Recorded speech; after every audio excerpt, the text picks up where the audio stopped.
Eh bien, bonjour à tous, amis dégustateurs. Donc, bienvenue pour les vins du week-end, petit week-end tranquille. On a attaqué, par contre, avec du lourd, entre guillemets, avec cette côte rôtie en podium 2010 de l'ami Rostin.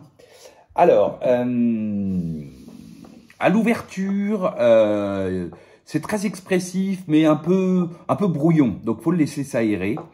Et au bout de 4 heures, 4 à 6 heures d'aération, là, on a un très joli nez, classique d'une côte rôtie, arrivé à maturité, ça attaque sur le cassis. Après, on a les belles notes d'épices, alors assez réglissées au départ. Puis, on a ensuite un petit côté violette qui arrive.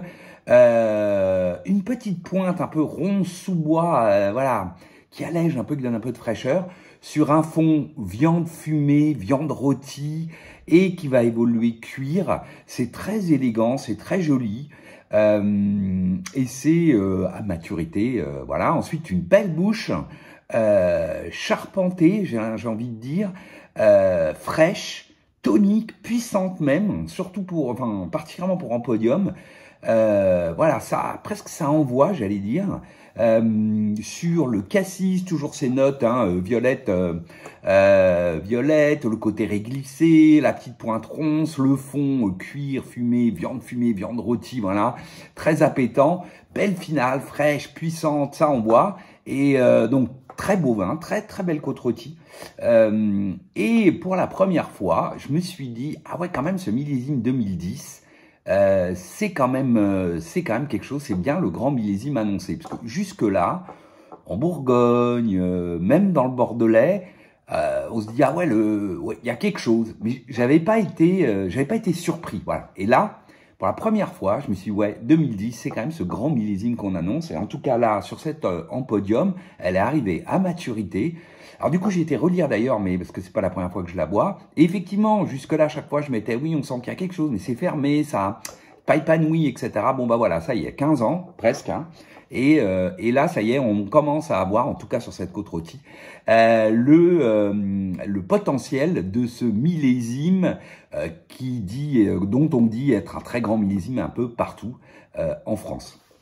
Ensuite, un autre grand millésime, mais celui-là, il est pas prêt d'être arrivé à maturité.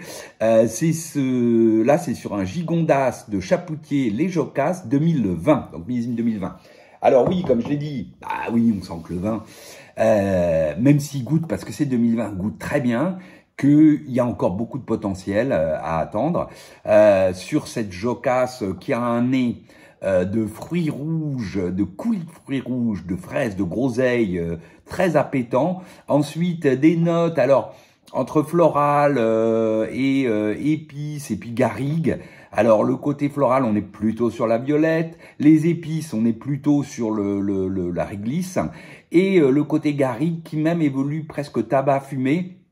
Voilà, sur un fond, on va dire cacao, assez classiquement cacao, et avec presque un petit côté d'ailleurs amande aussi, noyau, enfin en tout cas, voilà. Ensuite, une belle bouche, ça on voit, c'est clair, on voit que c'est 2020, c'est charpenté, corpulent charpenté, mais je dirais presque charpenté, parce que ça on voit. Alors, ça reste équilibré, on n'a pas de sensation d'alcool, mais voilà, on a beaucoup de tanins, précis d'ailleurs en l'occurrence. On a de la fraîcheur, c'est acidulé, c'est très friand en bouche. Toujours sur ce coulis de fruits rouges, ces notes épicées florales, épices et fleurs, voilà, violette et réglisse. Le côté un peu garrigue, herbe séchée qui évolue tabac avec l'aération. Et ce fond plutôt balsamique. Ce fond plutôt cacao. Voilà, belle finale, alors belle finale, mais qui envoie, voilà, qui envoie. Même si je vous dis, on sent pas de sensation d'alcool, il y a de la puissance, il y a de la matière, il y a tout ce qu'il faut pour, on va dire, attendre encore 4-5 ans, à mon avis, pour qu'elle soit à son top. Ensuite, à nouveau un 2020, et cette fois-là aussi, pour le coup, à attendre, c'est un Gros Hermitage de Jaboulet, et c'est Talabert, domaine Talabert qu'ils ont racheté, je crois, dans les années 90, que Jaboulet a racheté dans les années 90, donc 2020. Là, cette fois, presque, j'avais envie de dire, autant le Gigondas s'exprimait très bien, autant le Talabert, ce Gros Hermitage, je dirais qu'il est presque un peu fermé. Il a un nez un peu simple en fait, cassis. Puis ensuite, effectivement, des notes typées violette et poivre, mais pas super expressives et un fond balsamique, et puis c'est tout. On a envie de se dire, ah bah c'est dommage, ça manque de quelque chose en bouche. C'est à nouveau, c'est corpulent à charpenter, il y a de la fraîcheur, on sent bien qu'il y a de la matière, les tanins sont ronds.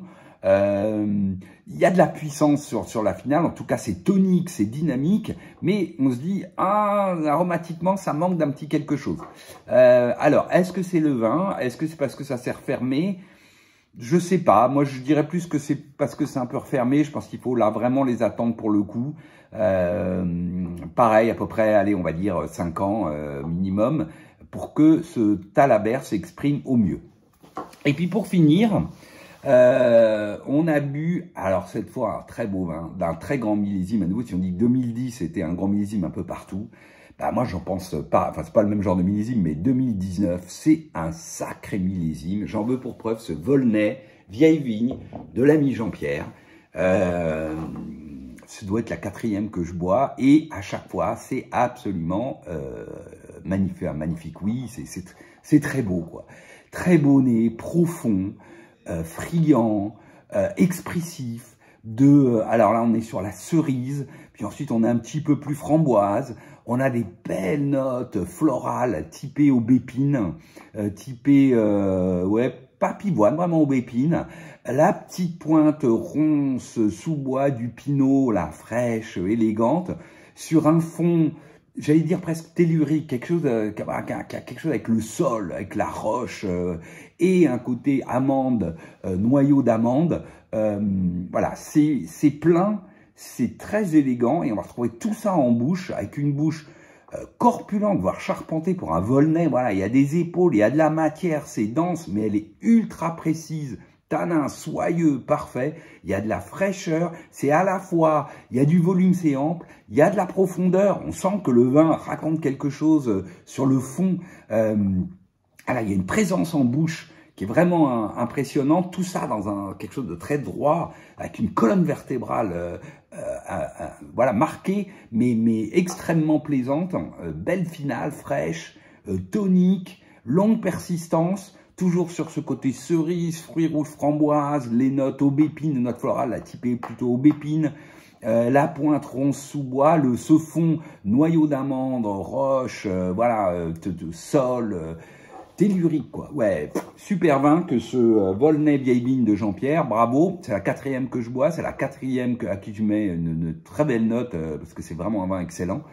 J'ai regardé, bah, c'est tout simplement la meilleure note que j'ai mis au Volnay vieille vigne de Jean-Pierre. Enfin, c'est le millésime sur lequel, qui me semble être le plus beau de ce que j'ai bu des Volnay vieille vigne de Jean-Pierre, sur les peut-être 24, 25 millésimes, je sais pas combien de millésimes j'ai bu de ce vin, mais voilà, c'est un vin que je connais bien, et ce 2019 est absolument magnifique. Voilà, j'espère que vous aussi, vous avez passé une belle semaine. Pas de vidéo la semaine prochaine parce que justement on part en Bourgogne, voilà, j'espère que j'y verrai Jean-Pierre d'ailleurs, aller récupérer nos 2022, mais je vous raconterai quand même évidemment ce magnifique week-end bourguignon qui s'annonce. Allez, je vous souhaite à tous une belle semaine et donc à dans 15 jours, salut.